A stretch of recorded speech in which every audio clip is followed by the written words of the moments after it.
Welcome back to Brick Army. My name's Steve, and today we have for our build this beast. This is the H20 by Sembo.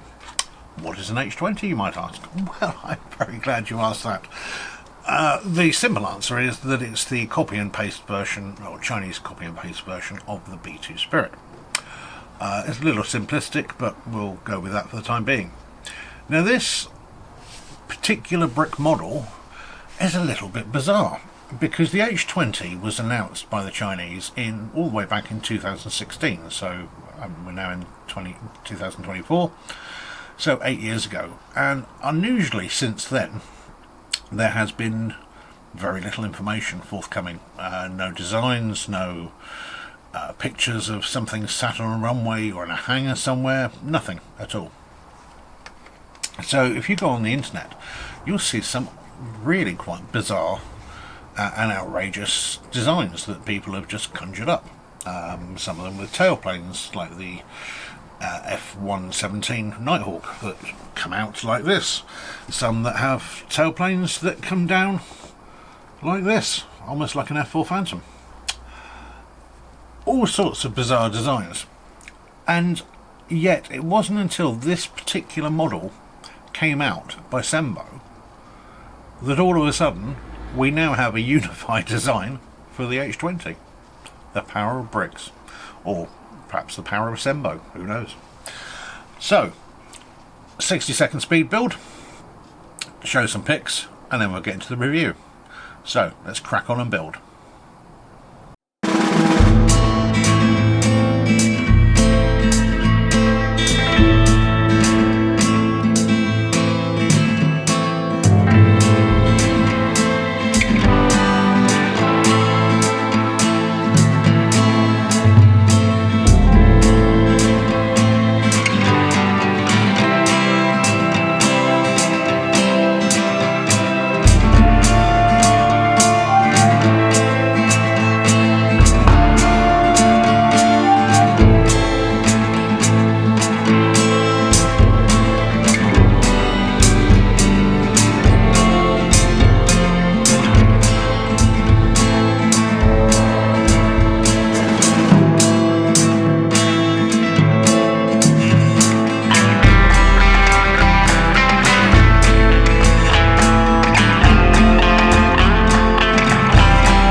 So, welcome back.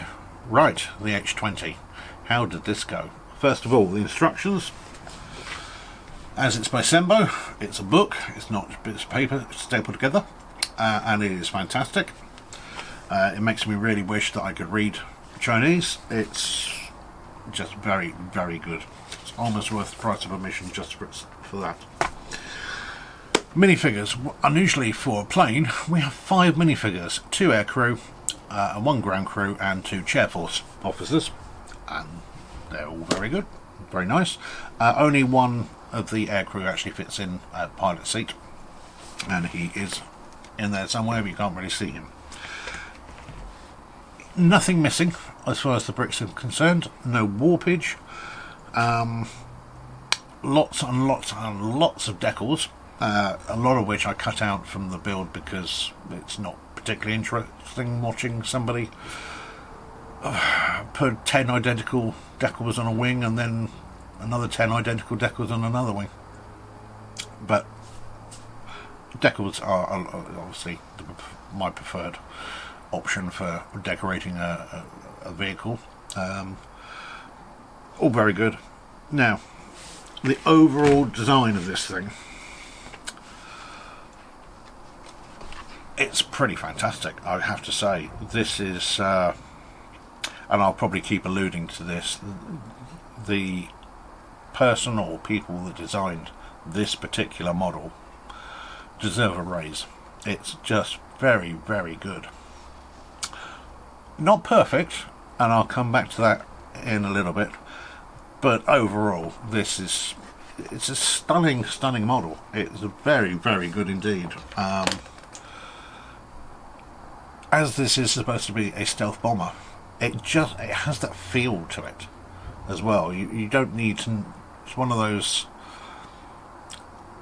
vehicles that you do not even need to know anything at all about to know exactly what it is. It's just very, very good. There's some nice little touches as well.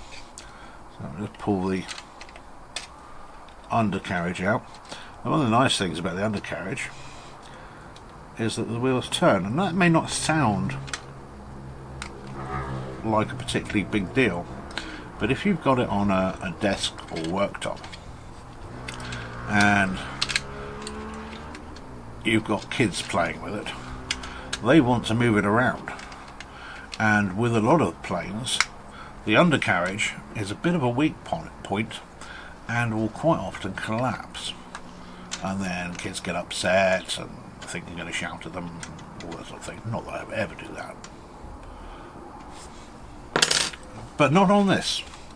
This is absolutely rock solid, and the fact that you can move it and turn it makes a little noise, probably because of the surface, but it's just excellent.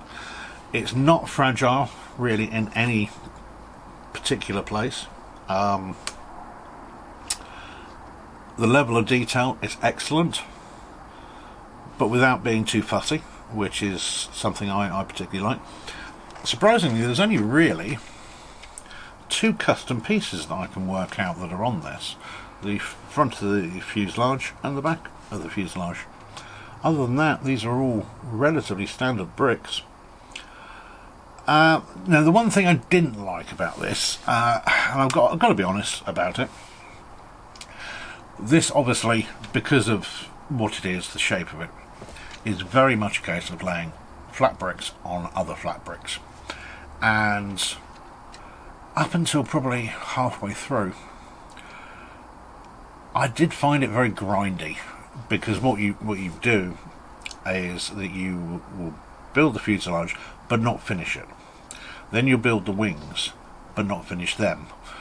And then you go back, you finish off, you do that wing, and then you do that wing, and then you go back and you finish off this wing. Then you finish off this wing, then you attach them to the fuselage, and then you do the fuselage. And it's not really until you start coating the wing with the smooth pieces that it actually brings it to life. And at that point, everything changed, and I was thoroughly enjoying myself. But the first half was a bit... You just didn't really appear to be getting anywhere, if you know what I mean. Even though you were putting, at that point, hundreds of bricks together.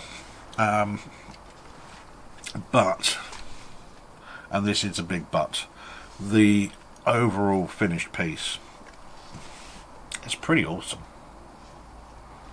I have to say. Whether this does turn out to be what the Chinese stealth bomber is in real life, who knows? I would assume that Sembo are very confident that this is at least very, very close to it, and I dare say in the future the Chinese will make a big fuss about it and when they announce it to the world. Also, at which point I would imagine that a lot of other manufacturers will jump on the bandwagon and release their own H20s. But at the moment, this is the only one that I could find. And to be honest with you, I will admit something. I did buy this thinking it was a B2. In the same way that I bought the J35 thinking it was an F35. Mainly because I'm an idiot. Now, the only thing I would have liked to have seen with this is a stand, I'll be honest with you, because I think that this in a takeoff sort of position or a banking sort of position would just look fantastic on a shelf somewhere. And what I think I'm going to do is reach out my box of spare bricks and see what I can do to pop it up there somewhere on some sort of stand. But it's very, very good, this model. No complaints whatsoever for me here. Now, the price of it was, off the top of my head, £39.40, so it is on the more expensive side of things. I would say that, particularly if modern jets are your thing, and particularly if it's modern stealth jets, it's worth it. Just about worth it. It is, as I say, it's a beast of a model. It's 62 centimetres wide and about 30 long. With the undercarriage down, it's about 10-12 centimetres high. So it's not small by any means, and around about 1,200 pieces. This is very definitely a well-crafted, well-thought-out design. And if as I say, if modern jets are your thing, I don't think you're going to be disappointed with this in the slightest. And even if your modern jets are not your thing, you might still be very happy about this. As I say, I'm very much looking forward to putting this in some sort of stand and displaying it properly, because it is a bit of a showstopper. So there we go, that's my review for the Sembo H20. Sembo definitely living up to my expectations again, with their high standards. Hopefully you've enjoyed this video. If you have, please like and subscribe, but if you don't want to do either of those, please just carry on watching the videos. Anyway, I'll see you again soon. You take care. Bye bye.